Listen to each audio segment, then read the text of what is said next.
Hi, everybody. Thank you all for coming. Nice crowd. So I was just got waylaid there by Mark Berry trying to get on Zoom, and apparently, if you check in after 2 o'clock, it says sales are over on Eventbrite. So he checked in at 2:01, and he's unable to get on. So just for future reference, if you know people that are trying to get on Zoom, they have to check in before the time of the event. And first of all, so I was talking to Mark while Karen was talking, so I don't know exactly what she said. So I might repeat a few things, but we definitely want to thank the Sacramento Poetry Center for allowing us to use their facility every month and being so gracious in doing so. And I also want to remind all the tellers that we are recording this on Zoom. The Zoom will be converted to a YouTube and will be posted at the Storytellers Association of California site as well as the site for the Sacramento Storytellers Guild. So in the event that there is anybody, one of the tellers, any of the tellers that do not want to have their art out in the public domain, tell me and I can pause the recording.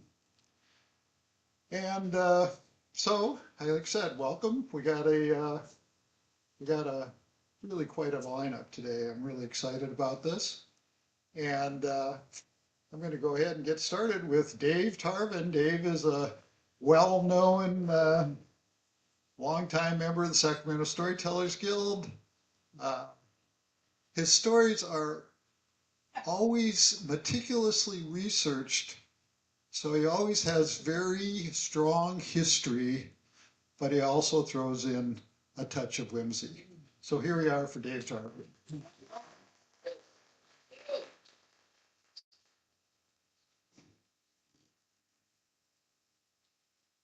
Peace and quiet. Peace and quiet. Thank you. That's all I wanted when I retired. But no sooner did I retire than suddenly I was getting all of these phone calls, one after another. Dave, can you come and help me fix the brakes on my 67 Chevy? Dave, do you know how to re-roof a house? Dave, the main water line in my house burst. Do you know anything about plumbing? Was one thing after another. And it just got worse and worse until one day my fiance walked up. She handed me a piece of paper. I said, "What is this?"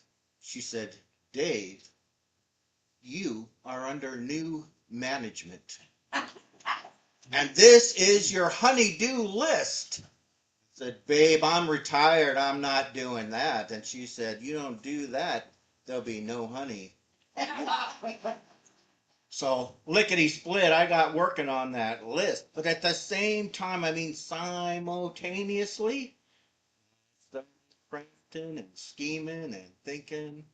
And I started to come up with plans, but most of them didn't work. They didn't work until I hit one plan to get out of the house where no one could bother me. Plein air. That's a French word. It just means out in the air. It's landscape painting, and that's what I did. I got all the stuff. I started driving out in the country and painting landscapes. And that worked, so I did it all the time. Till one day I got a phone call from my daughter. "Dad, Nick just turned 15. He is a handful. Can you help me? Can he come spend part of the summer with you?" Well, I didn't hesitate. I said, "Sure, Pumpkin, send him on out." So she flies him out from Idaho. I pick him up at the airport. I drive up to Auburn where I live. And from the time that I picked him up till I'm not even sure when he stopped, all the kid did was talk about football. He talked about football and his other grandfather, who is Indian. He lives in India. And that was noteworthy because he said, "Grandpa, don't call me Nick anymore." I'm going by Shabam. That's my grandfather's name, and I'm getting in touch with my heritage. So, of course, I honored that. But it took a while to get used to calling him Shabam. Well, we were getting along pretty good, actually. And I did some testing with him out in the plain air thing, because I wasn't going to take him doing a plumbing job or anything like that. And so I did a couple of test runs, and they went pretty well. So I thought I'm going to take him on a real trip out in the country, and that's what we did. We got into my Honda Element, and we drove way out past Lincoln somewhere. We were so far out in the country, I had no clue where I was.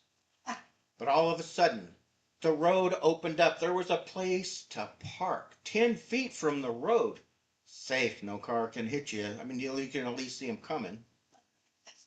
And it was a beautiful landscape thing. There was like this wooded area and the Sutter Buttes behind it. It was perfect.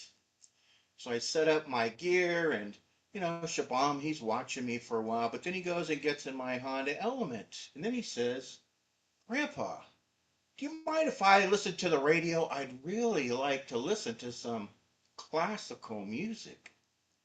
My heart skipped a beat. I mean, the kid does know about something other than football. So I said, oh my God, yeah, do whatever you want. Crank it up, dude. So I'm painting away, and I'm like cutting in this tree on the painting, and all of a sudden, the air shatters. Led Zeppelin. I mean, when I run over to my car, it's shaking. It's so loud. I reached in, I turned off the radio. I said, dude, what are you doing? He said, listening to classical music, Grandpa. I said, dude, that's Led Zeppelin. He goes, yeah, classical from the 70s. So then I had to explain to him the difference between rock and roll and classical music and all that kind of stuff, which he was really patient. He listened for about 3 minutes. And then I went back to painting, but no sooner was I cutting that tree back in than all of a sudden I heard another irritating sound. Whoop, whoop, whoop, whoop, whoop. I turn around, lights are flashing. There's a cop behind me pulling in the military police. He jumps out. He says, what are you doing? I said, well, I'm painting. He said, well, people are driving by here and they think you're flying a drone. Beale Air Base is only a mile away, and they think you're spying on the air base. There's secret spy planes there. I said, excuse me? He said, look, I'm just here to check you out. So I said, feel free, little brother. And so he looked in the car. He saw all my equipment, saw that I didn't have a drone. And he was very polite, and then he went to leave, but he did say on his way out, he said, I'm sorry to say, but you will be on a list. I was like, whatever. Oh man, what are you going to do to me? So anyways, the rest of the summer went very well with Shabam and I, and finally it was time for him to go home. So I'd take him to the airport. And, I was happy. I was going to get back to some of that peace and quiet that I strive so hard to find and get and embrace. And so we're standing in line. He's in front of me, and TSA just let him right through. But when I got up there, they pulled me out of the line. They started going all over me with the wand. They started going through my suitcase. They were squeezing the toothpaste out of my toothpaste tube. I couldn't believe it. And Shabam, that irritated him to no end. He started getting antsy, and you know how teenagers can be when they're agitated. All of a sudden, he said, I've had it. I'm out of here. And he turned around and he started just walking off. TSA officer said, hey, you got to stay here. He's a teenager. He just started running through the airport, and the TSA officer took off after him. I was terrified. He was a grown man. He was actually a pretty big guy. And Shabam, even though he's kind of big for his size, he could have got hurt. So I was worried about the boy, so I started chasing him, and I was yelling after him, Shabam, Shabam, Shabam.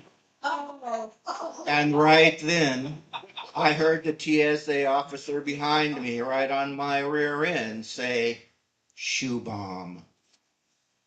That's when about 5 guys hit me, man, and I went down and they restrained me and then they picked me up. I'm all handcuffed and stuff. I watched Shabam walk off and board the plane. They haul me off to airport jail, which is really just a holding cell, which in reality, thank God, is just somebody's old office. And so they just tossed me into this old office and locked the door. Guess what? It was pretty darn nice. There's a desk in there. There was a nice, comfortable, vintage, office chair. There was a computer. They had Wi-Fi. Off in the corner was a little refrigerator with snacks and iced tea. And there was a cot. And guess what? It was quiet and peaceful. And these guys would come in, these Fed guys, they'd come in like every 3 or 4 hours and they'd ask me a couple of questions. And when I kind of realized what was happening, I would answer them very ambiguously. So they would keep coming back. And that lasted for about 3 days. And on day 4, this guy comes in and he says, Dave, we cleared you. And so you could go home. And I said, go home. I said, nah, I'd like to stay here for a while. He said, look, you are going to leave. And if you don't leave, I'll tell you what, we are just going to throw you back in here and toss the key. And he smiled when he said it, actually kind of like this little evil smile. And I leaned over and I looked at him and I said, shoe bomb.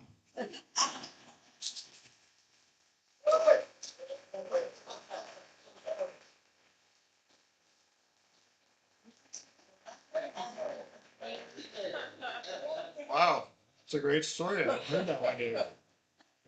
Hope it's partially true, at least. Uh, and now I know who to call if I have a plumbing problem. All right, our next poet, is Valdez Hill. When I think of your name, I always think of the boxer Virgil Hill. I think you remember the boxer Virgil Hill. Valdez, I first heard him recite his poetry in Winters a few months ago at an event, and he told this incredible story, or incredible poem, of a young man and his mother, and the impact that how it impacted the family when ICE arrested this young man. And so that was just a super powerful, super timely poem. And right away at the end of that, I went and said, Valdez, we need to get you to tell us or to recite some poems at the Sacramento Storytellers. And as you can see in the back of the program, he's got an incredible resume. I'm not going to go through all of that because it would take most of the day. But anyway, I'm really, really happy to have you, Valdez.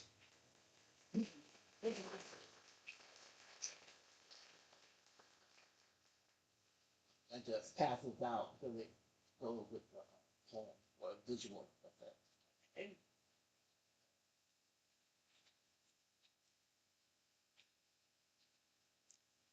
The poem is titled Monstrously Human, a child's voice in the ashes of war.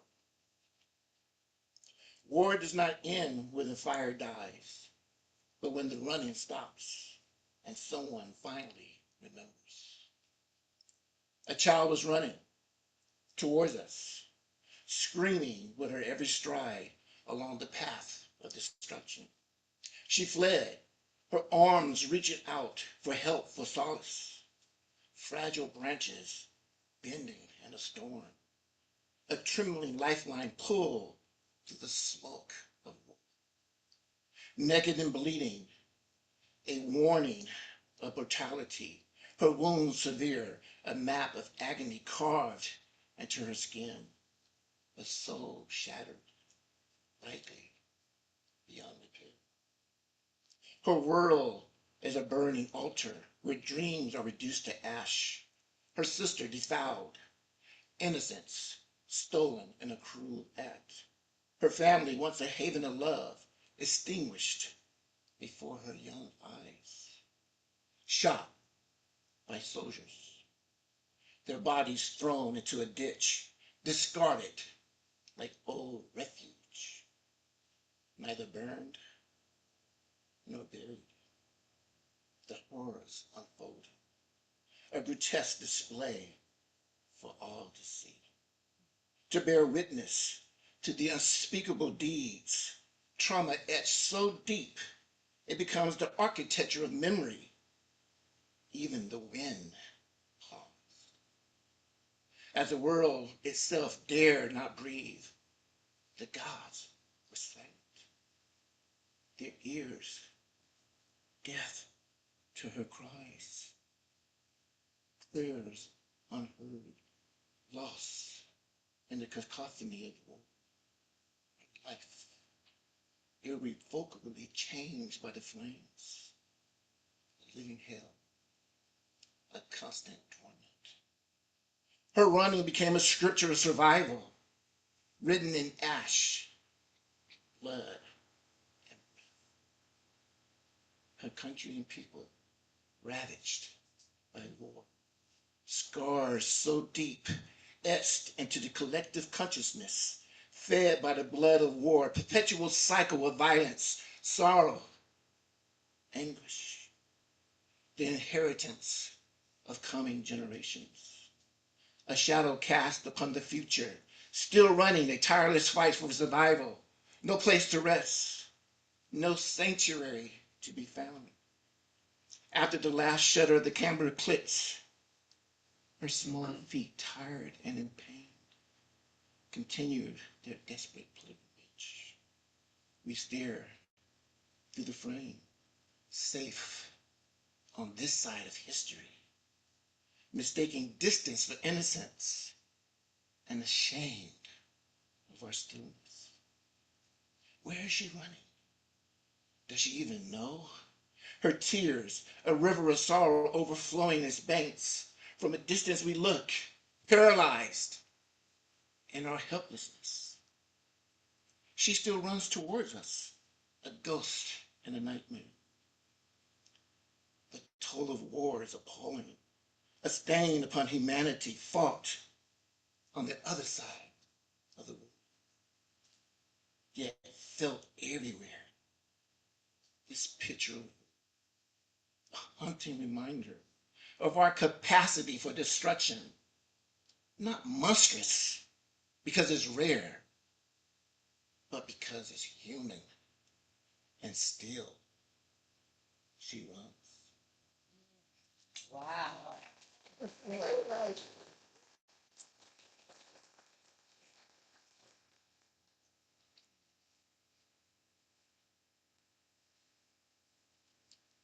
My second poem is called The Weight of Deportation. The poem of separation, silence, and survival.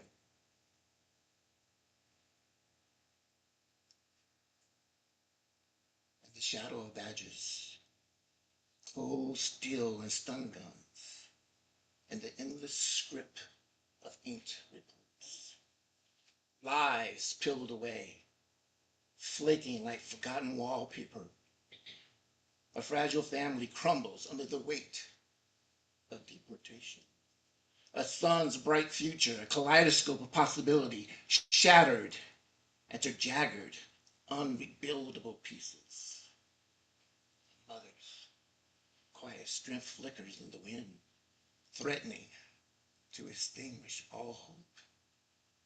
Her only son was taken by ICE, masked men wearing the duality of justice and oppression. Hands zip-tied, eyes covered, tossed into a dark van. Enforcers fluid in paperwork, silence and command. sworn not to truth, but to power, loyal to a modern-day emperor's command. His dreams, once painted in vibrant murals, now fade across the scared walls of his heart. Colors drained into monochrome sketches, ghostly outlines of the future slipping away. Promises fractured like thin ice splitting under the weight of a cruel refrain. Send them back. You don't belong here. Deported toward unknown lands, a tongue long dead, a home never known. The echo of despair burns the room where he is held alone and still quiet. A draft brushes the wounds he cannot name, and silence screams louder than any accusation. You don't belong here, go back. In the shadows where fear takes shape, a child's question becomes clear and plea. Does my mom know where I am? His voice small, close to breaking. What are they going to do with me? Even the air seems not to move or breathe. I was born here, he was me. A tiny truth he hopes someone would hear, tears tracing lines of disbelief before being thrown into a crowded cell. No water, no food, and no way to call home. Pressed against gray steel, his hands gripping the bars for strength, his only anchor in a storm of confusion. His mother arrives, her voice shaking at the edges. Where's my son? She cries. You taking the wrong boy. He was born here. He has rights. She paints him in desperate strokes. Smooth black hair, a blue and black shirt marked with a bright green orange print. But her pre collapses into dark quiet of those who will not answer. No comfort, no eyes to meet her own. Only paperwork shuffling through the sterile air. Yet beneath the cracked earth of shattered hopes, roots push through a stubborn defiance, reaching for an unseen spring of spirit, the source of what will not die. Calls for protest rise, like thunder in the streets. Warriors of compassion march again. A stubborn weed breaks through the concrete, reaching for the son of justice, a father. Grief becomes steady purpose, laying bricks for hope one by one. A community gathers, hesitant at first, but finds its voice, its stance, its song, forming a human shield around what's right. And finally, her son is freed. A mistake, they say, without apology. But the dawn breaks gold across the bruised sky. The scars remain, yet breath returns. The battle was fought, and he survived. Still learning how to trust the morning light. Still daring to rebuild what was broken.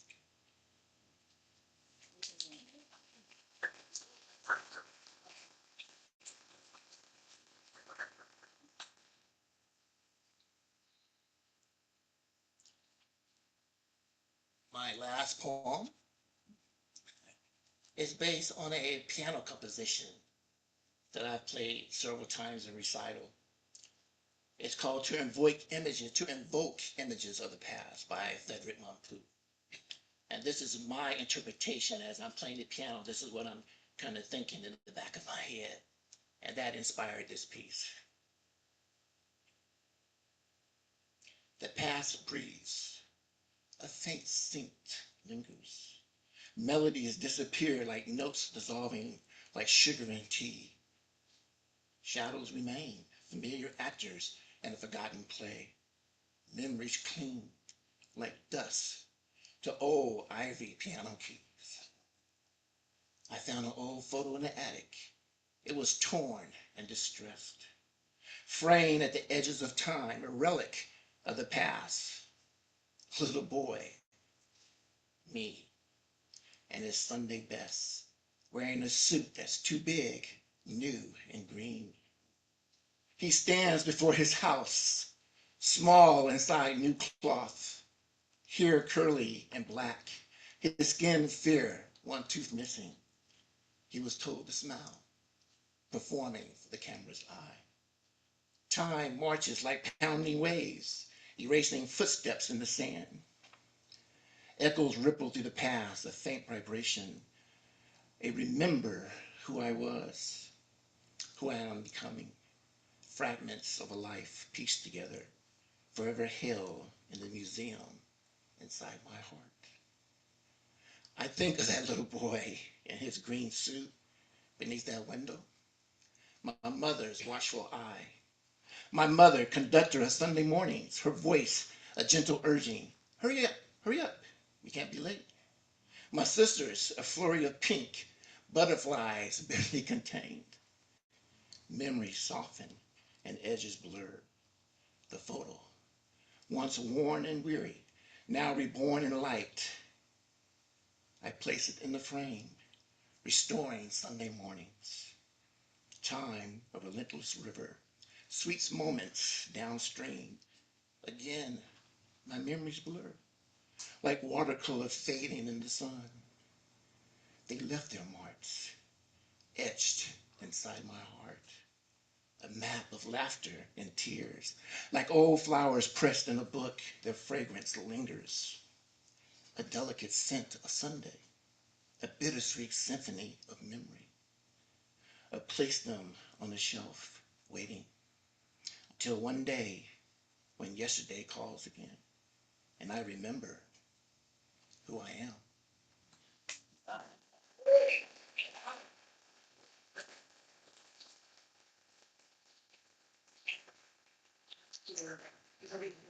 Well, what did I tell you? What a poet. Valdez also probably will sell you a book if you want to talk to him. He's got it. All right. Our next teller is Ann Rutherford, and Ann and her husband Norm moved here from Portland a couple years ago, maybe, and have rapidly ingratiated themselves in the storytelling community of Northern California. And I think they're welcome here as well, so I think that's great. Um, yeah, and they've got a great website too, by the way, so there's more information on Ann and Norman's website. And here's Ann. Thank you, John. Thank you all. Well, I think our first two storytellers have really demonstrated the power of words in different ways. It brings us all together. And when I was a kid, one phrase that had immense power, you kids, what are you kids doing? My best friend Paula and I froze. We were upstairs. That was my dad hollering from downstairs. How did he know we were up to anything? We were blissfully unaware of the world. We were engaged in all the things you do when you're 6 years old and your best friend sleeps over. We'd already watched some TV. We played a couple games, and Mom let us make a pizza. This was heady stuff. Chef Boyardee pizza mix came in a little box. Mom mixed up the dough, and then she let us smoosh it out on the pizza pan. Smoosh is a technical cooking term. And when I tell this story to smaller people, I usually get a hand at this point, and they say, Miss Ann, surely your mother had you sanitize or wash your hands before you smooshed out the dough. And I say, oh, no, no, no, no. This was back when woolly mammoths still roamed the earth. We took our grubby little 6-year-old fingers and we just smooshed out that dough until it was a lovely shade of newspaper gray. Then Mom popped the top on the tomato sauce and we started to slather, another technical cooking term, slather that sauce all over that pizza dough. There was a cause and effect, splat, splat, back into our face. And then the final stage that we loved the most, The sprinkling of the cheese. Mom popped the top on a little shredded cheese jar, handed it to Paula and I, and there are two ways that you sprinkle cheese when you're a child. The first is how you do it when your adult is looking. Then it looks like this. The second way you sprinkle cheese is how you do it when your adult turns their back. Then it looks like this. Now, usually if I'm with kids and I'm telling this story, we now do a dramatic reenactment of the cheese sprinkling. And I tell you, mayhem breaks loose. So by the time Mom turned around to put the pizza in the oven, Paula and I were two 6-year-old messes. We were covered with tomato sauce and sprinkled cheese and bits of dough. And Mom said a 4-letter word. Bath. Take a bath, it's a sleepover. Bath, my mother said. When my mother said bath, you bathe. So we trudged up the stairs. But my mother had this genius for turning the everyday world into something magical. We were halfway up the stairs and she said, "Girls!" "What, Mom?" "You can wear your bathing suits in the bathtub." Bathing suits in the bathtub? We were going swimming the next day, so Paula had her suit with her. So we ran up, we put on our bathing suits, we ran into the bathroom. Mom was filling the tub. She got the tub all the way filled, turned off the faucets. Now, my mother was a frugal woman. She was not going to waste an entire bathtub full of water on two baths for two little 6-year-olds. So she picked me up and plonked me in one end of the tub, picked Paula up and plonked her in the other end of the tub. And then my mother made a crucial mistake. She left us alone in the bathroom. I smiled at my good friend Paula, but it was this kind of smile. And then I splashed her with all my might. And Paula, being a normal 6-year-old, splashed me back. So I splashed her back, she splashed me back. We got going so much there was a tsunami in the bathtub. And just at the height of all this 6-year-old glee, we heard, "You kids! What are you kids doing?" We froze. It was my dad. But he was downstairs. We were upstairs. My dad was downstairs with the door closed, having some peace and quiet. Thank you very much, Dave, because he was working on his stamp collection. My dad loved collecting stamps. And I don't think I have to explain to this audience what a stamp is. I usually say the little stickers that come on envelopes. He would spend after supper, when he got home from work, after supper, Dad would go downstairs into the laundry room where he had his stamp table.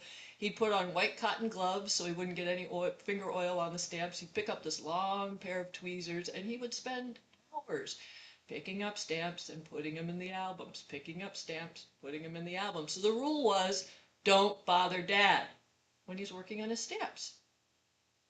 We weren't bothering Dad. We were upstairs, admittedly splashing a lot of water in the bathtub, but how in the world could he know? The door was closed, his door was closed. How would he know that in the room right above where he was collecting stamps? Plink, plink, plink. We had splashed so much water out of the tub. It had soaked through the bathroom floor, through the ceiling of the room my dad was in, run down the cord of the light fixture, filled up the bowl of the light, and it was dripping on Dad's stamps. Hence, "You kids! What are you kids doing?" Next thing I know, my mom flies into the bathroom. She yanks us out of the tub, starts drying us off like moms do when they're a little irritated with you. "Mom, Mom, Mom, watch the ears. Mom, Mom, Mom, Mom, Mom." Then she has us go into the bedroom. We get dressed, we get in our pajamas, tie our robes, sit on the bed, and we're glum. Because we had not meant to make my dad mad. Who wants to make a dad mad? Not us. Paula said, "You have to go tell him we're sorry." I said, "I don't want to. You have to." "I don't want to. You have to." "Why?" "Because you're his daughter." I tied my robe tighter, picked up my stuffed animal for moral support, and I trudged down those stairs. I got all the way down. Now I was outside the now open door where Dad was working on his stamps, and I was too scared to go in. So I stood outside the door and I went. And Dad was leaning down. He was mopping up the water on the table. Even the part in his hair looked mad. I looked again, more mopping. Finally I looked and I said, "Dad!" He looked up. Dad, I'm really sorry. We didn't mean to splash so much water, and I didn't. And I just burst into tears. My father was a very tall man, got up from the table, took off his white cotton gloves, came around toward me in the door, and I still remember him walking toward me. I was small. He was very tall. I was very small. He was getting taller. I was small. And then he was right over me, and he leaned down and scooped me up into the biggest hug he'd given me in a very long time. And that's when I realized it was much better to be my dad's daughter than one of his stamps.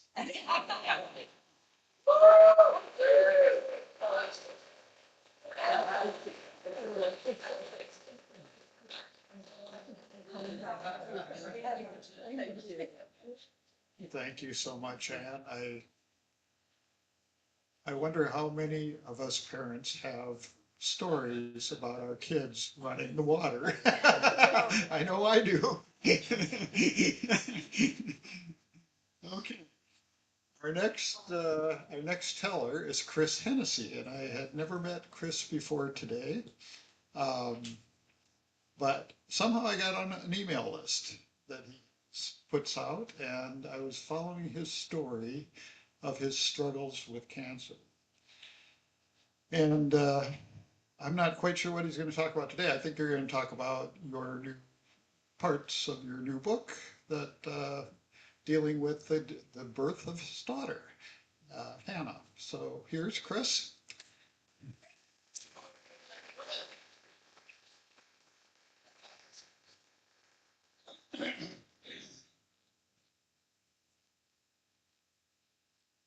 Good afternoon.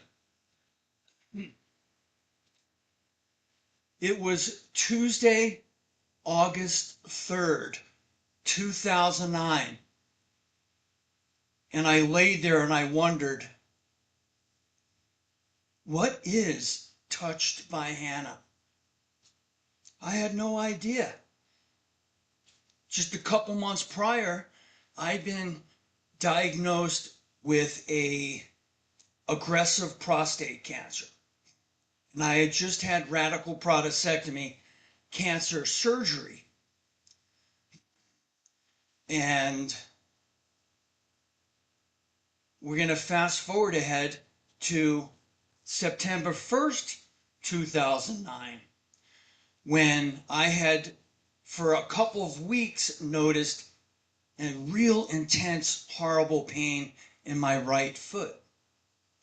And it swelled up like I had twisted the heck out of it. It was purple and blue and it was swollen. The doctor didn't know what it was. Chris had done his homework and Chris knew likely what it was. A deep vein thrombosis blood clot. So as I drove to Stanford Hospital that day where I had the surgery, thinking about what could this possibly be? Is it really a blood clot? You know, am I going to live? There was a 3% chance of developing this sort of a situation. My phone rang, and it was Betsy, my wife. And Betsy said, "Good morning, Chris, how you doing?" Because she's always upbeat and happy and projects beauty, because that's what Betsy is. And she said, "Hey, guess what? The doctor just called. He wants me to come in and see him. He wants me to see him at the hospital." I thought, the hospital? That's weird. Now, she was in the 26th week of pregnancy. We were going to have a baby that was due on December 7th, 2009. This was September 1st, 2009. And I said, "Honey, I don't get what," well, I had pain last night in my belly, and about every, it would get really bad for 3 or 4 minutes. Then it would go away for quite a while, and it would come back and go away. But she said, listen, I want you to go see the doctor and have that foot looked at. I am going to go to my doctor's appointment. It's probably not a big deal. And then I'll do what every woman loves to do, is shop.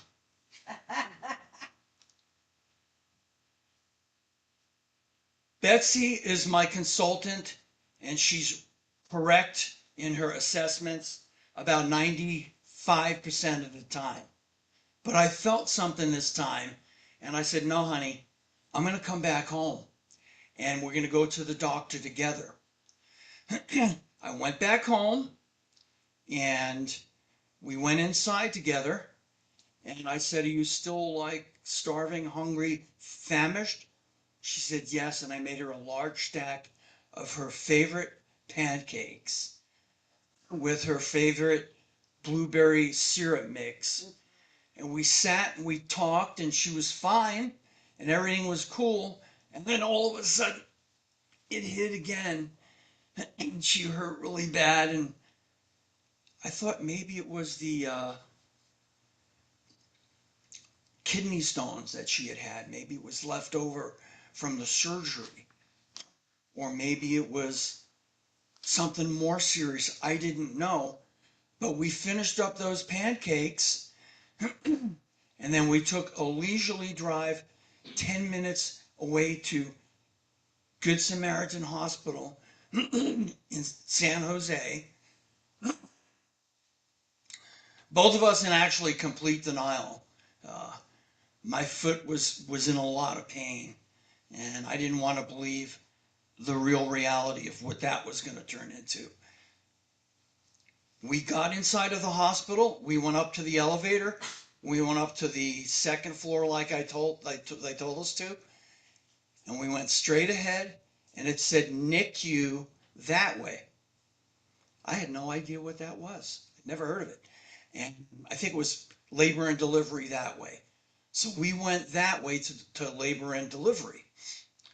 We got to the woman who was the nurse at the desk, and she looked at Betsy, and it was obvious Betsy couldn't even hold the pen and talk at the same time. And she said, you know what, you better not sign this right now. Nurse Wanda, would you take Betsy to one of the rooms? And she took us to one of the rooms, and the woman, one of the head nurses came in and said, I need to do a couple of tests on you, and we'll get the results in about 20 minutes. So she did a couple of tests, and then she reached down to do a cervical exam. And she did the cervical exam, and she reached her head up. Well, being that I was an independent filmmaker for 30 years, I'm now a retired independent filmmaker, I had the perfect angle, a perfect video shot that I will always have in my mind of what happened next. That nurse looked up at Betsy and said, I'm very sorry, but you're 9 centimeters. And I said, what does that mean? She said, it means your baby is coming very soon. I need to go get help.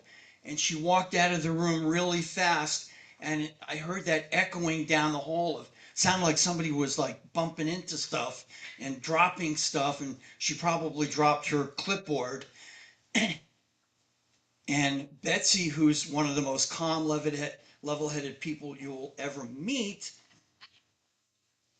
started yelling and screaming, oh my God, she's not going to make it. I just read yesterday her lungs aren't developed yet. Our daughter is going to die. Our daughter Hannah, that's the name we had picked out for 10 years, is not going to make it through this.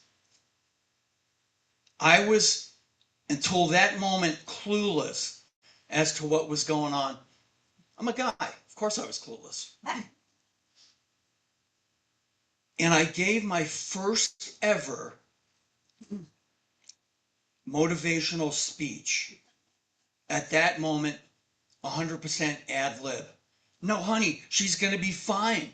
We're going to make it through this together, you and me, with love, with hope, with prayer, with our friends, with the doctors.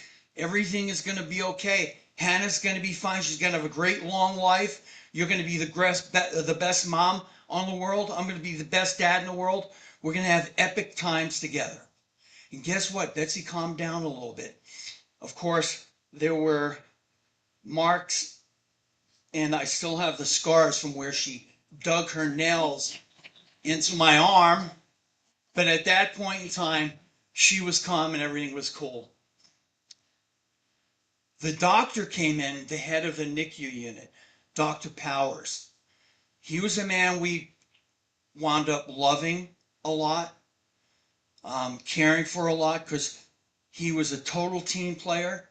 He totally cared about his patients. He totally cared about our situation. And he looked at both of us and he said, "You're going to be delivering Hannah pretty soon. Let me tell you what you're in for. A baby is born as soon as Hannah. You only have about a 50% chance of her making it through this alive. Less of a chance of her having a normal, healthy life. She could develop SIDS. She could develop cerebral palsy." He named off all of these terrible things. And at some point in time, my mind just cut off what Dr. Powers were saying. I couldn't take that. But one thing that I did know is that our first goal was for Hannah to live. That's where we were going, and that's what we were going to care about. I went to the bathroom. I came back. Betsy was gone. There was a woman there, put me in the gown. She said, "I'm going to take you to the room where Hannah is going to be born." We walked through the hall. We took a left, and about 20 yards to the right, about 20 yards up, we passed a room on the right, and she said, "Do you see that incubator right there? There were about 6 people surrounding it." She said, "Those people are getting ready for Hannah." And then we made a left into the next room, and there was a bunch of people there too. And a woman, Betsy was in the bed, and a nurse was doing Lamaze classes with her. We never even signed up for the class. That's how early this was. The class was about 5 weeks from that day, like in the future. The woman came up to me and she introduced herself. "Chris, I'm the specialist baby deliverer woman, and I want to tell you," she told me that they're all ready to go. Hannah is ready to be delivered. And she explained it to me like her and I were on just a pleasant walk on a Sunday morning through a beautiful park, sipping whatever is your favorite beverage. And I thought to myself, this woman has done this 1,000 times. This woman is confident. This woman isn't afraid of the situation. We're in good hands. I went next to Betsy. I said a little prayer into her ears. I was crying. "God, please give us all the strength to make it through this. Please have Hannah be a healthy baby. Please let this not be her only home. Please give us the strength and ability to make it through this and get her home." And a moment or two later, Hannah was born. There she was. And I looked and I thought to myself, I'm going to love her more than any parent or any dad has loved a child. I immediately loved her, and I counted hands and I counted toes and I counted to 10 just because I like counting. Then I looked at Hannah and it hit me. Hannah was 1 pound and 9 ounces. I'd never seen anything like it. She weighed about the same as a quart of milk. And scared out of your wits is an understatement, but there was a force that came over me when I gave that first speech.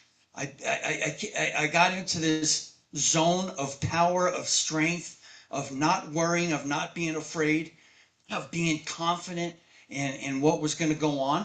And I just knew that my daughter was going to make it. There is infinity. Our minds can't even wrap like around our fingers to realize how much power there is in our solar system, in our universe. This was the universe reaching out to me. This was God reaching out to me. This was some explained thing. And it felt really good to feel really confident in such just a horrible situation. Betsy, they eventually took her up to her room. She looked like she just ran a 5K. Her hair was all messy and wet, and she looked like she wasn't even seeing. It looked like she just was looking. And I went upstairs with her, and then when she went to sleep, I snuck down to the NICU to see Hannah. And I was at the NICU, and Dr. Powers came over to me, and he said, "Chris," we both looked at Hannah lying in the incubator. "Hannah is fighting for her life right now."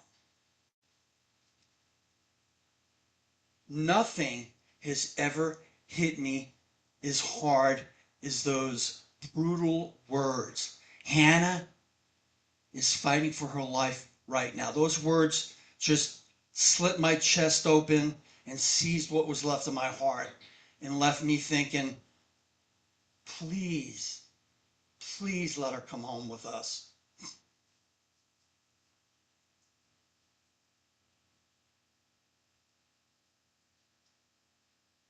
For both of us, for Hannah and for Daddy, this was a difficult situation.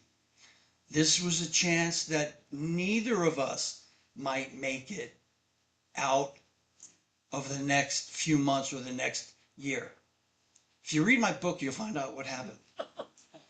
No, I'm only kidding. That's not the end, but I just thought of that. I sat there,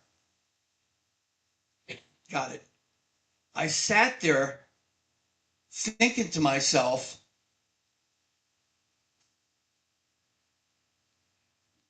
Dr. Powers had told me when you put your hand into the incubator, the only touch you have, hand in the incubator, the micro preemie holds you like that. And Hannah was holding me like that. And I was thinking about what a beautiful moment this is. That's when I realized what it was like to be touched by Hannah. Thank you very much. By the way, after the event or, whenever, Betsy and Hannah are going to be selling books outside. We brought a few. Wow. We're running a little late, but had some incredible stories. So I think we're just going to take a short break. What's the shortest we can do, Vicki? 10?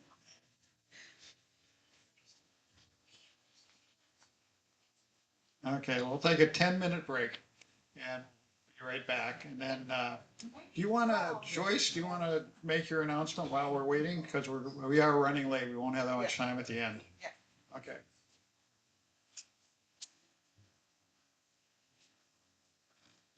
I just want to remind everyone, next Saturday, right here, from 10 to 2, we're going to have a workshop. Let me know today if you would like to come. Today's the last day because I need to prepare food. Then tell them what the workshop is. Oh. This is the third in our series called Idea to Performing.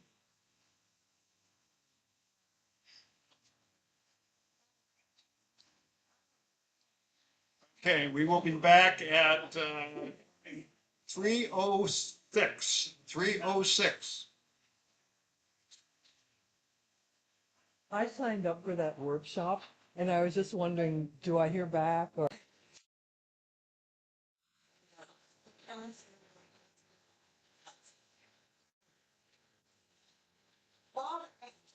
Okay, folks, we would like you to take your seats again. I just want one quick thing. Just quickly, I forgot to announce, we have some storybooks. We have not elder, a experienced storyteller that's been collecting books for many, many, many, many, many years. She finally decided she needed to purge. So I have bags and bags in my house. So each month I bring in a bag. The books are in the back. She donated them. If you'd like to give whatever you want towards, you could put it in the bucket on the table. Otherwise, just take them and enjoy. Okay, probably most of you are aware, but we do have Hannah in the audience.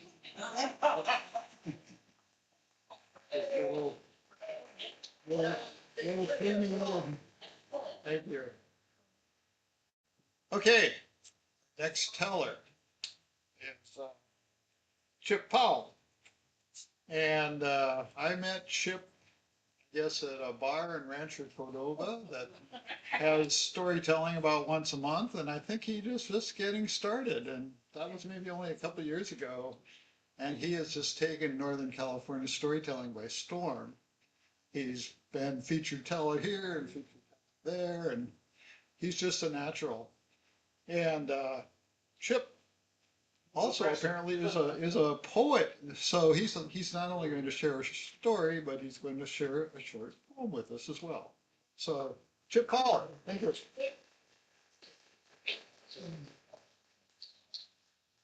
Get their expectations, lower your expectations. I wouldn't say I'm a poet. I think that would do a disservice to the poets in the room, but I've written some poetry, and I thought this would be good for the theme. It's unrelated to my story. I'll knock it out quick. It'll count toward my time. Okay. This is called Riding Double.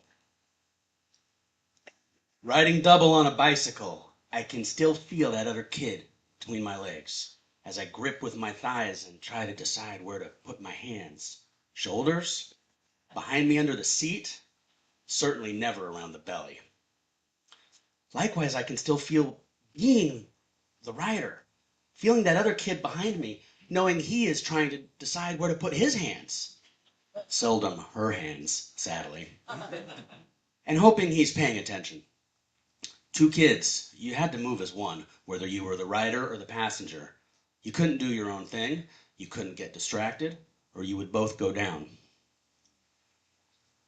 No one teaches you how to be a passenger on a bicycle like they teach you to ride it. But you learn anyway, on your own, like you learn everything valuable. As we got older and still rode double, the passenger moved to the handlebars. Less body contact, important to teenage boys. Although it was harder to steer or see. Smoking Marlboros, riding stoned. Riding double, it stops eventually. I did it with my kids later, but it was different. I was in charge, I was in control. But as a kid, it was adventure. Trust, teamwork, danger, all in one trip to 7-Eleven.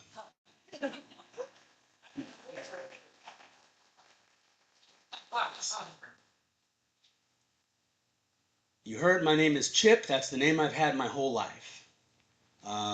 You can make fun of my little kid's name if you like. I've heard it all before. Chips Ahoy, chip off the old block, chips and salsa, potato chip, chocolate chip. Heard it all. Rolls off me like water off a duck's back. I don't care. You can't touch it. I like my name. And I've met a handful of other Chips in my life, not very many.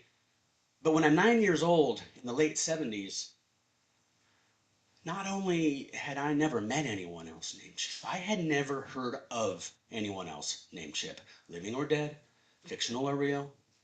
That show, My Three Sons, that kid, that I didn't watch that show. It was a little before my time. I didn't know about that kid. Thought I was the only one. I thought it was cool. And I knew there were, Johns and Mikes and Daves out there among my friends. They shared names but I didn't share my name with anyone. I thought that was pretty cool. One night, I'm 9 years old. I'm spending the night at my buddy Gary's house. He lives at the end of the block. And we're out climbing this tree out front of his house. And his mom comes out. She says, "Boys, get in the car. We're going to a party." All right. Grown-up party. My mom didn't invite my friends and me to grown-up parties. But my mom was like 41. Gary's mom was like 28. All right. We get in the back seat of the car, and his mom says, "Oh, Chip, I called your mom. She said it was okay, and I left the phone number of the house where we're going to be."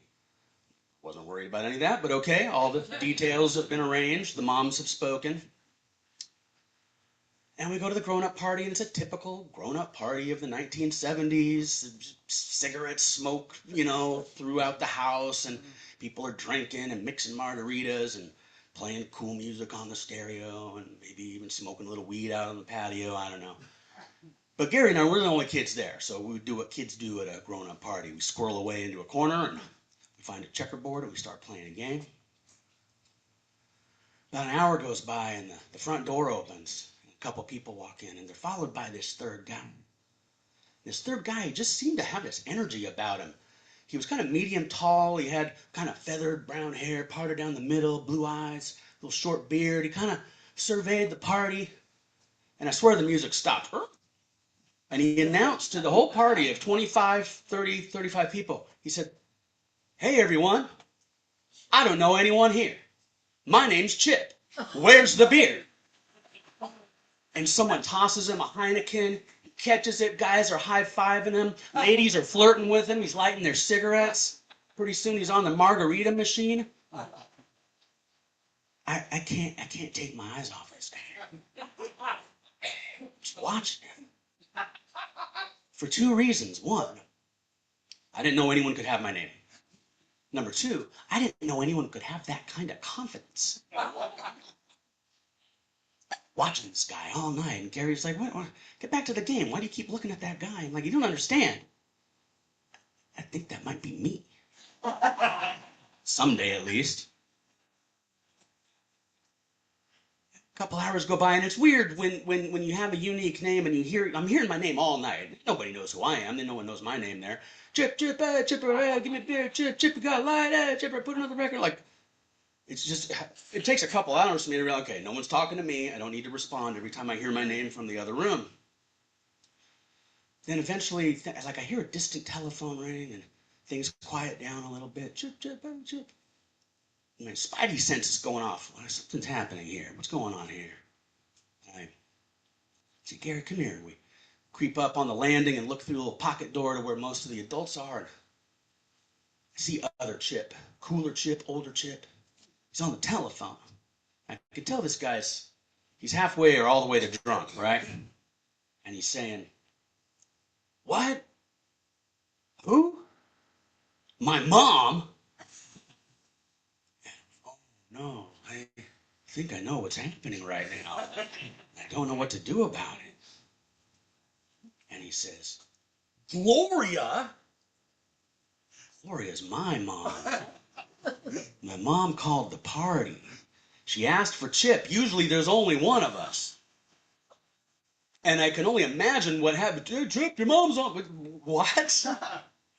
And this guy's confused, and he's drunk, and he does this move where you pull the phone receiver away from your face, and he says into the phone, he says, "My mom's name is Betty." And I'm just tied to the train tracks, like something terrible is happening. I know that my mom is furious on the other end of that phone. I don't know where Gary's mom is. Certainly she could solve this problem. And I'm just standing there. And finally he looks around, he says, "A kid? What?" And he looks through the cigarette smoke and his own drunkenness, and he kind of spies Gary and me standing over in the corner, 4 feet tall or however. He says, "Hey, is one of you kids also named Chip?" Put my hand up. He says, "Your mom's on the phone." Hey, Mom. No, no, no, Mom. No one's pulling your leg. That guy's name really is Chip. No one's messing with you. I'm fine. Okay. All right, Mom. I'll be home by 10 tomorrow morning. Okay, I love you too. Bye. That was 47 years ago. I've thought about that guy my whole life. Never saw him again. I don't know if he's alive or dead or in his 90s, 80s. I have no idea. I don't know if he carried that confidence and that charisma around with him through his life the way he carried our name. But I still think about him all the time, especially when I'm feeling nervous or anxious or insecure about something. Like the first time I came to an open mic storytelling event where I didn't know a single soul. Pause outside the building, put my hand on the door handle, think about other Chip, take a big breath, and I open the door.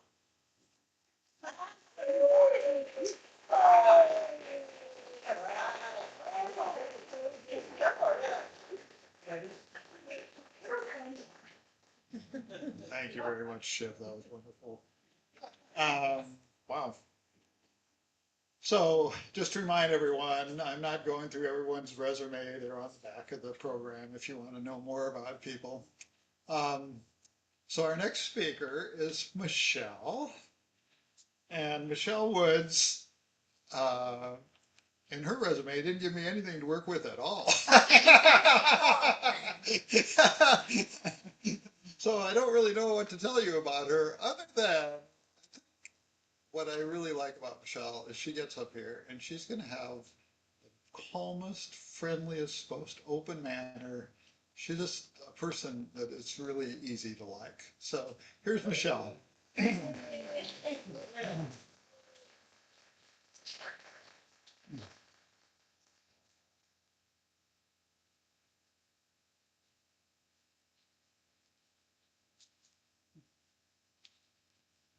Thank you, John. I didn't realize that my bio was so generic. I was trying to keep it short. So when I was a little girl, I lived across the street from the freeway. I lived in an apartment building, and our apartment was on the second floor. And we had an unobstructed view of Interstate 80. So all the time I saw cars coming and cars going west to San Francisco and going east to Sacramento and beyond. And I also saw a lot of hitchhikers. Now, this was the 1970s, a very fun time, and most of the hitchhikers were hippies. And, our apartment building was a good place to hitchhike because it was not too far from an on-ramp. And so the hippies, they would stand in this sort of sweet spot. So a few feet away, there's the on-ramp, and then a few feet away on the other side, there's that spot where the cars speed up so they can merge into traffic. And the hippies would get to the sweet spot and they'd put down their duffel bag or their backpack and stick out their thumb. And sometimes they would hitchhike with a buddy. So if there were 2 or 3 of them, the one person would hitchhike and the other person would sit on the ground and wait, and then they'd switch, right? Kind of divide the labor. So sometimes they got picked up right away. Like they'd be out there for 15 minutes, a car would stop, they'd be real excited, they'd hop in, yeah. But sometimes they'd be out there for hours and hours and hours. No one would pick them up. So when that happened, they would use the overpass to walk into town. And we'd see them hanging out in front of our building. And, we're all people, so we'd have small talk, and sometimes they'd say, "Hey, can I use your hose? I need to fill up my water jug." "Sure, no problem." Give them the hose. And sometimes they'd say, "Hey, is there a 7-Eleven around here? I'm really hungry. I need to buy some food." So we'd say, yeah, there's a 7-Eleven 2 blocks down, turn left. One time, a woman asked for a cup of Tide detergent so that she could wash a load of clothes in the laundromat that was right by the carport. And also by the carport, there were some little storage cubbies, and each apartment had a little cubby. So my mom goes out to our cubby. She opens the door, but she can't go inside because someone had taken a dump in the middle of the cubby. And she was livid. She was absolutely livid. She had to take everything out, and she had to hose it down. And she blamed it on the hippies. But to be fair, the incident probably happened, the night before. There were no witnesses, so we're not really sure if the hippies were to blame. So now, so the hippies are hitchhiking to San Francisco. And even though I was a small child, I knew that there were a lot of very exciting things happening in San Francisco because I heard my mother talk about them with her friends.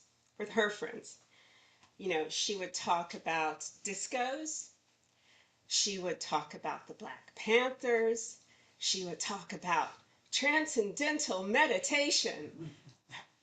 And she would talk about bands like Sly and the Family Stone and Santana and Confunction. And she would talk about drag shows in the Castro district. And she would talk about hippies and Haight-Ashbury. And I liked watching the hippies hitchhike. It was a lot of fun. It was kind of like watching, a play or a story being acted out. And, there was one hippie that really stood out. Now, he didn't look different from the others. He had long flowing hair. He had on a leather vest with lots of fringe. And he had on these sort of gauzy pants that sort of flapped in the wind. But the moment I saw him, I knew he was different because of the way he stood. He had a very commanding stand like this. And when he put out his thumb, he put it out with great authority. And, he was a little taller than average and broad in shoulders, and he had excellent posture. So he's standing there, chest out, thumb up, hitchhiking. And I looked at him, and I was sitting at the kitchen table eating a bowl of Cocoa Puffs, and I thought to myself, this guy is not messing around. He's going to get a ride right away. He's not going to have to come to the apartment building and ask for water or Tide laundry detergent or anything. And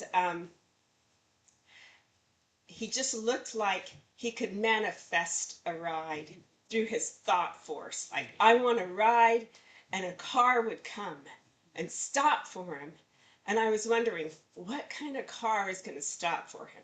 It'll probably be like a convertible or a Cadillac or a Mustang, right? And so I'm eating my Cocoa Puffs, I'm watching him, I'm looking to see which car is going to stop for him. And, I had finished eating. It was Saturday morning. I had to get up because I had cartoons to watch. I had to go watch Scooby-Dooby-Doo and Schoolhouse Rock and all the other stuff. So I leave the kitchen, I go to the living room. I'm watching cartoons. 2 hours later, I come back to the kitchen and he's still there. And I'm shocked because I thought, what happened to his thought force and the manifestation? Why is he still here? And he looked very different. He did not have his commanding stance and his authoritative thumb out. He was sitting on the ground and, his head was bowed and his shoulders were kind of slumped. And I thought, oh, I felt so bad for him. And I don't know why he wanted to go to San Francisco. I don't know if he was looking to join a movement or if he was looking to have his consciousness raised or if he was going there to meet a friend or a lover. I really don't know why he wanted to go to San Francisco, but I hope he got a ride. I hope he got a ride in a like a Mustang convertible. And I hope that he got what he was looking for and that his dreams came true. Thank you.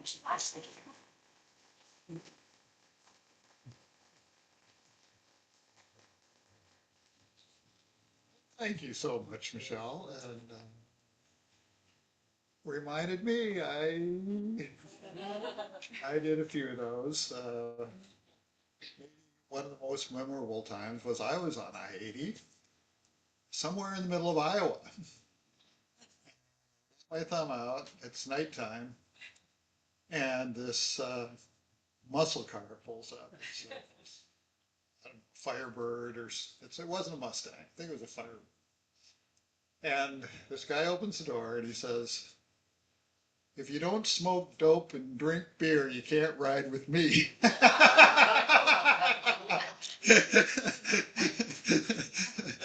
So I jumped in the car.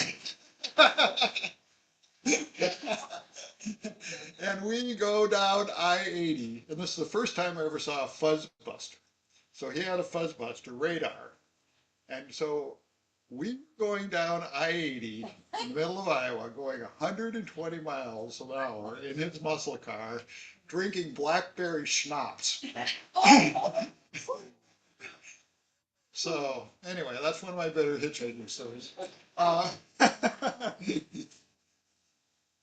next poet is Woody Shiflett, and again, a tremendous resume on the back of the program. And I also heard Woody at this event in Winters a few months ago. And I don't know what he's going to talk to us about today, but that one, he had a poem about an ancestor. If it was a great-grandfather, great-great-grandfather, who fought for the South in the Civil War, and toward the end of the war saw everything was going to hell, so he deserts. He's a deserter, and he crosses the Appalachian Mountains, and he gets, after all these struggles, gets back to his hometown with some other friends of his that had deserted at the same time, and they're arrested for desertion. And then the penalty for desertion, of course, is a firing squad. And so apparently some of these individuals were shot by the firing squad in the morning, and in the afternoon, word came from Appomattox that the South had surrendered. And so his great-great-grandfather was saved, and that's why he's here today.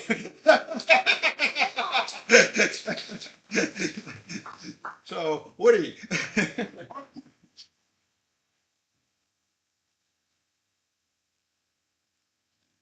Yeah, I looked at my resume and I said, yeah, you can tell he's an only child.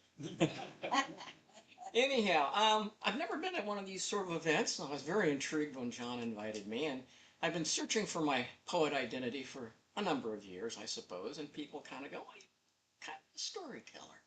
So you can judge for yourselves. A lot of it is about the family, which can be researched pretty easily, and I'll just tell you one thing, in the words of my family, yep, I tell you what, there aren't too many branches in that family tree. So you might get a little bit of that. In fact, there might not even be two. I've really discovered I've only written about kids when the kid's me, except for the first poem I want to share with you. So I'm going to visit with you with a few poems. I'm going to keep my eye on the watch to respect everybody's time. So it could be 4, could be 5, or whatever. And it's really good to share. I just wanted to say, Valdez, great to share a stage with you as another poet. I haven't shared a stage with you since Thursday, and I won't be sharing one with you until tomorrow. We are a Solano County community of poets, for sure. I wrote this for my granddaughter when she turned 16. She's now 18, and going on about 35 or something. How did it happen? She's 16. I remember a young girl, cowboy boots halfway to hips, it seemed, showing steers and winning belt buckle prizes at an early age, learning to master a bike so we could ride together. Then her lithe form conquering the paddleboard. What? She's driving with a farm exemption permit? Next, she shows up to learn skiing, confident as always. And like a proxy mom, she keeps younger siblings in line. All of a sudden, in a homecoming dress I see, a woman emerging, strong and witty. You're 16, and she texts, "It's so crazy. I'm 16 already."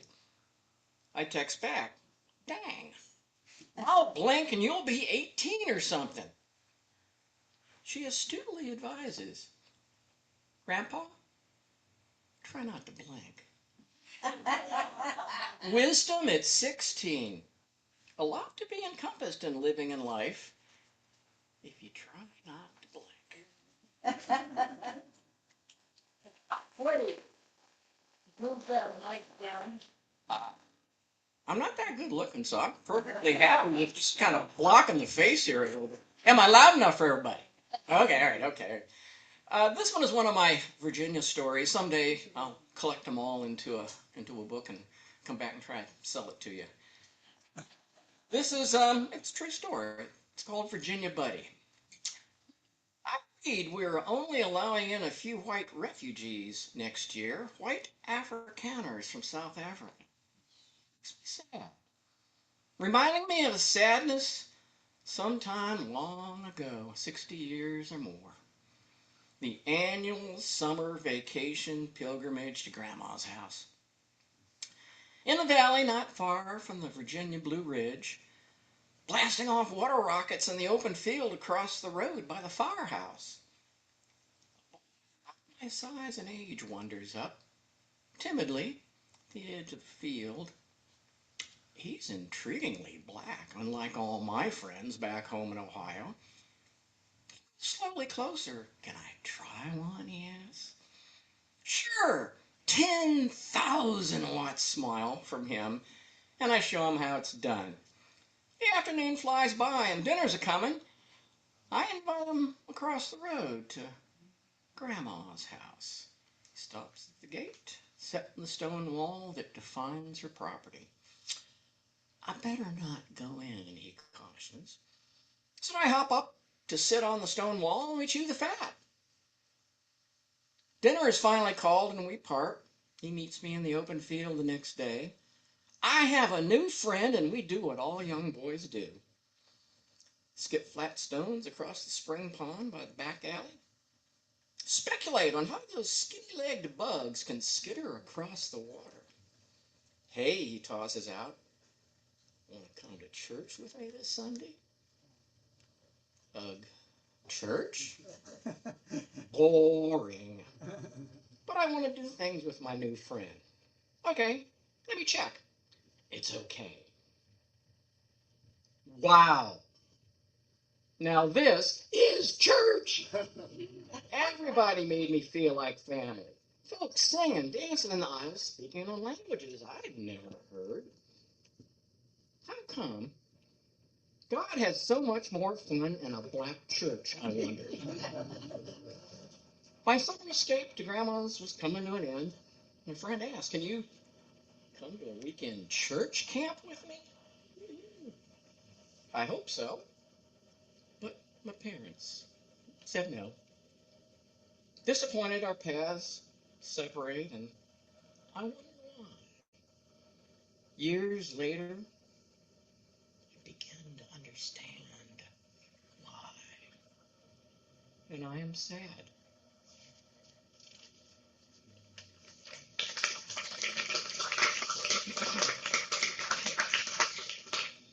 Another true story, and I won't introduce it any further because you'll figure out who the main person in it was.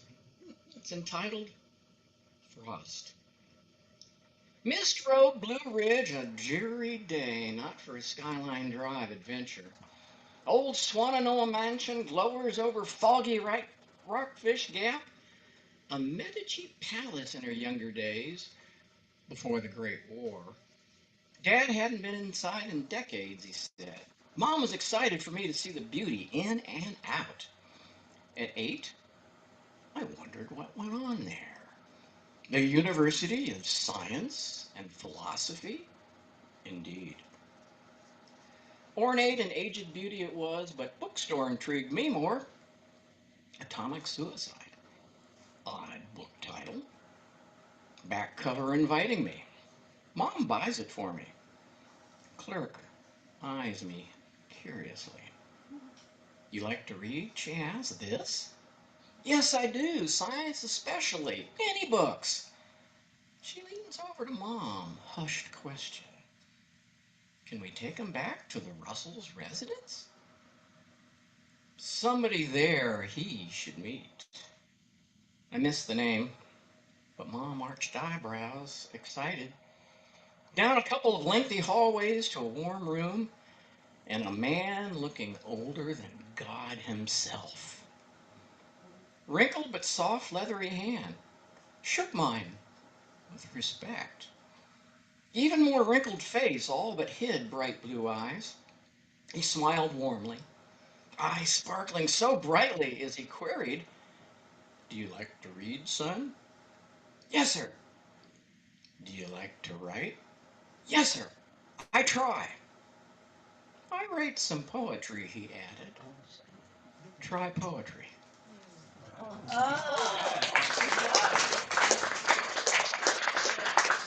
I'm really happy that one appeared in a Robert Frost anthology. Sure, I respect everybody's time here. This one is called Under the White Tent. They were putting up a huge white tent in the field across from Grandma's house. Grandma, is a circus coming to town? Nah. A great preacher man is a coming to Augusta Springs, and he's holding a revival. Not sure what a revival was, so I asked Daddy. Is a revival more fun than shooting beer bottles at the town dump? He smiled. Maybe not. But it could get interesting if your Aunt Edna gets saved for the third or fourth time. So I went with my kin to see what this revival thing was all about. Dark outside, all lit up inside, music pouring from an organ, people wailing out familiar hymns, Rock of Ages, and the old rugged cross. Preacher man appeared. Rumpled gray suit, sweating and excited and fidgeting. Face red, veins popping out, almost exploding as he bellowed out, Sinners, have you felt the wrath of the Lord? Oh, dear Lord, yes, from the crowd. Have you been sunk in the black filth of Satan's evil? Have y'all not been bathed in the blood of the Lamb? Wow. Revivals seemed a bit about anger, dirt, and gore. Y'all can feel the love of Jesus. It's a 3-syllable word down south. Feel his power. Come forward and be saved. Praise God. Hallelujahs and amens from the audience. And sure enough, there went Aunt Edna. My folks had been buying savings bonds for my college, so I figured maybe I was already saved. Preacher man almost looked like he was having a stroke. Face redder and redder, veins a-popping even more. He shouted out, I feel the healing coming on.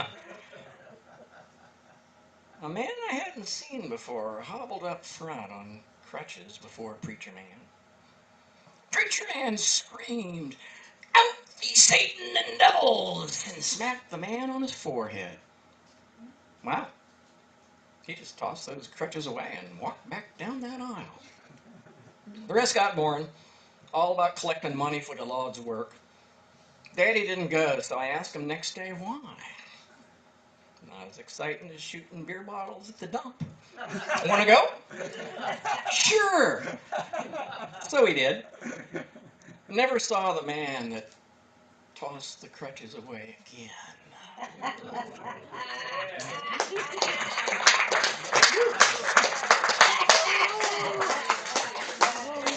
This one's maybe a follow-on since it involves shooting at the dump, and I think maybe I got a minute here. It's only about a minute or so. It's called Empty. Son, time you learned to shoot. Daddy had been hinting at this day, and I was 8 already, a rite of passage of my southern kin. Bright blue sky above Virginia hills, off we head to the town dump on Brown's Hill, across from Grandma's house. Daddy knew the dump keeper, and we had permission to shoot at beer bottles or whatever. Daddy's 38 wasn't exactly a cowboy Colt 45, but I was excited nonetheless. Before letting me touch the 38, he asked, "Son, is the gun empty?" "Well, how do I know, Daddy?" He flicks the cylinder release and shows 6 empty chambers. "Now is it empty?" I start to nod, but he says, "Pretend a gun is never empty." More than a couple damn fools have been shot with an empty gun. Never pointed at something you're not afraid to shoot. I fire 6 shots at 6 beer bottles, and they remain almost defiant, still there. This isn't like it is in the movies. Aim carefully, son. Squeeze the trigger gently, he says. Here I am, decades and decades later. No 38, but a 9mm. I run the paper target down the line at the basement range, wondering, how come target printers don't put beer bottles on them for the boy in us?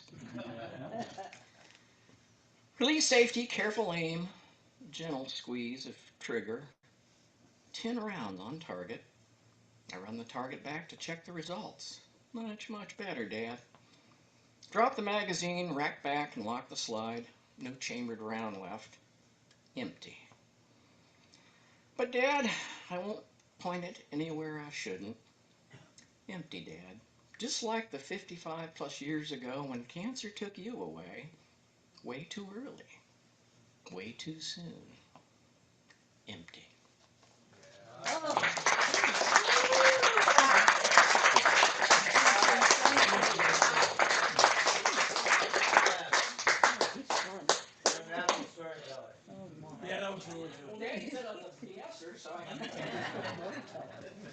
Yeah, we've had some incredible stuff today.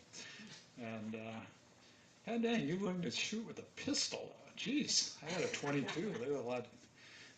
I can't believe what a kick a pistol would have on an 8-year-old kid. But Hell of a good time. Couldn't get anything. all right, so we're wrapping it up. The best for last, right, Norm? Okay, so Norm is, I guess, whatever, the better half, the other half of the Ann and Norm team, and he's just a really nice, friendly guy. So I think that's because Ann keeps him in line pretty well. So, and if you want to see what he looks like from maybe 20 years ago, go to their website. There's some pictures where he has blonde hair. So, all right, Norm Brecky. I don't think there's a picture that's more than 5 years old on that website. It's happening fast. I do this not that often, but sometimes when I have something I've got to work out, but I need to think it over one more time. You know, being an adult and all. I have a scar there about the dumbest thing I ever did in my entire life. Well, it's close anyway. It physically pretty dumb. I gotta tell you, I was a careful kid. I mean, I was the kind of kid who, like everybody else, is like trying to show off. Look at, you know, it was the evil Knievel times on your bikes, and I was like, I'm not doing that. No, I'm not gonna go over that. So, and I was like, look, Ma, 2 hands. Huh? Safe. I did not do things that were unsafe. In general, I was a very careful kid, and I'm a pretty careful adult. But occasionally, you know, the ladder's a little too short, and I'll hop up. You know, those last couple of feet. Um, but this one time, I loved baseball. I was 11 years old, and I had these buddies of mine, and we had windows everywhere next to where we could actually play. So we played wiffle ball instead of baseball. And we played it hour after hour. They would wake me up by tapping the ball against the window, and I was on the second story, and they would like dunk, dunk, dunk, and I'd hear them, and I'd come running down as fast as I could, and we would play all day long. We'd have a little break. My mom would be in the house, and she would come out every so it's lunchtime, you know. So pretty much we were on our own, except for that lunchtime. Okay, it's almost lunchtime. We got to be good and no swearing. Okay, mom's coming out. So we were pretty careful. Well, it was the middle of summer, and one of my friends, he had to go back to Boston to spend a week with his dad. I was upset about that. He was excited. I don't know. Yeah, so selfish, I guess. So so he went back east, and then my friend across the street, he had to spend his day all day long for a week with his grandma, and then in the evening he'd get home, and then he'd leave immediately because he was going to church to learn some things that. And we didn't go to church, so I didn't even understand. I'm like, what's he? He's got to go to church school all week, or for 2 weeks. He won't be around from 2 o'clock in the afternoon until after dark? Oh man. Well, the only one I was left to play with was his little brother Joe. And Joe was just a couple of years younger than us, and really a much better baseball player than we were. And so we wanted to play some kind of baseball. But the very first day, we broke our last wiffle ball. And that's a real tragedy for a kid who doesn't have any money. You know, and we had bottles. I grew up in Oregon, so you always had the bottles. So you'd round up bottles, and I needed $4. And I didn't have $4. So we're like, how are we gonna play baseball? We can't play with a real ball. We had one real ball. We'd play catch for a while, Joe and I, and we're playing catch, and it's pretty fun, but it wasn't like playing a simulated game, or something like, they had all these special rules to wiffle ball. How far you hit it would mean a double or a triple, because we only had a few players on each team, so we had to make up all these things. You'd have to throw the ball in front of the person to cross out, you were out, so all these ways to play, but we couldn't play a real game. It's just Joe and I was so bored. So finally, we looked around, and what did we have in that little parking area? It was actually a pretty big parking area, and we had a lot of rocks. And, and I thought, Joe, we could play baseball with rocks. He said, we can? I go, yeah, why not? I mean, if this works, we'll never have to buy another wiffle ball again. So we had this bank that went down, and then there was a little forest behind the house, and so we'd just be hitting them into the forest. But we had to, okay, if it goes over that tree, it's a double. If it's too high, that's an out. If it comes back to you, you have a glove on. You can defend yourself, right? You can catch it. So if it goes up in the air, you'll catch that ball. We're like, yeah. But I knew there was a spidey sense. We had that earlier, that there was something. So I'm like, we had to make sure that our moms would never see. because we knew there was something wrong about this. It was a great idea, except maybe mom shouldn't know about this. Okay, okay, Joe, your mom, don't tell your mom about that. Okay, I won't. Gee, okay. So we started to play rock baseball, and so the pitcher would be right next to that forest in the background. There was a little, well, actually, there was a hole that was right behind the pitcher that went down a little gully, and we'd throw the ball, rock, and have our glove on, and then the other one would hit it. Well, now I had an old wooden bat, and I used a couple times, but it started making little marks in the bat and stuff. So we looked around for something else we could use, and I found an iron rod. So we thought, let's use this iron rod. So we'll hit a rock with an iron rod. It'll be safe, fine, right? I'm 11 years old. I know what safe is. So we started to play, and we played. Well, we played game after game. That first day, we had a ball. We were pretty sure we were on to something. We even started kind of whispering about it to other people down the block and stuff. And yeah, we're playing rock baseball. I don't think we're ever going to play with a wiffle ball again. They don't cost anything. Look at them all. So we're on the fourth day. It's Thursday, and he's and I'm throwing the pitches, and he's swinging, and okay, and then it's my at bat, and we hit a little. I hit a little tip, and he just catches it, and I'm out. I'm like, oh great, see, you had your glove on, no problem. Well, then it's my turn to pitch again, and I'm like, and I throw it in there, and I distinctly remember the world slowing down. He swings the bat, and the rock comes back at me over and over. And I had a huge baseball glove because I was not a terrific fielder. And I held that glove out, and I can see it, the picture of it, to this day. I could see that going right past me and about to hit me in the face, and I turned my head a little bit, and it hit me, bang, right in that spot, right there. And immediately, did I cry? No. Did I yell? No. I went, oh no. And he runs up to me. He goes, oh, I'm sorry. I'm sorry. I'm sorry. And I'm like, oh, no, no, no. It's okay. It's okay. It's okay. And then I took my hand up, and there was blood everywhere. I mean, it was pouring out of my hand. I'm like, oh no. My mom is going to kill me. This is the dumbest thing I've ever done. How am I supposed to explain this to her? So I'm like, okay, okay, we'll go in the house. Okay, on the way, I'm saying, Joe, we can't tell her we were playing rock baseball. Well, that's what we were doing. I know, but I gotta lie. He goes, well, I don't like to lie to my mom. I know. Just try not to mention it to your mom.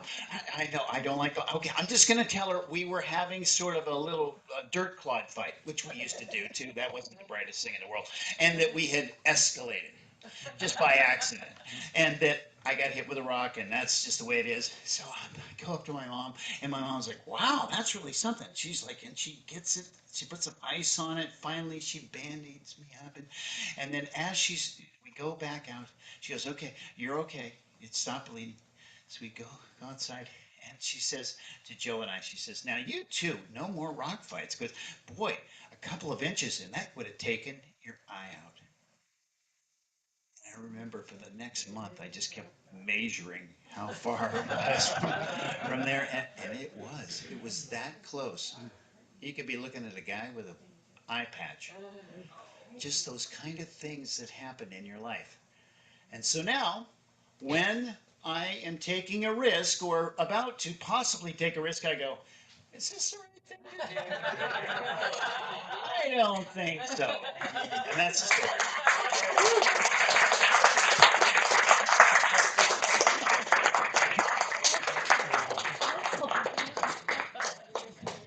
Wow, thank you so much, Norm. Thank you, everyone, all the tellers, the poets. Wonderful, wonderful stories. And thank you all for coming.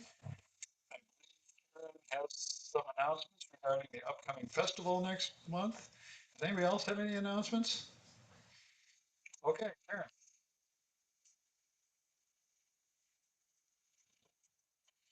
As he reminded everyone, we're doing our festival next month in March,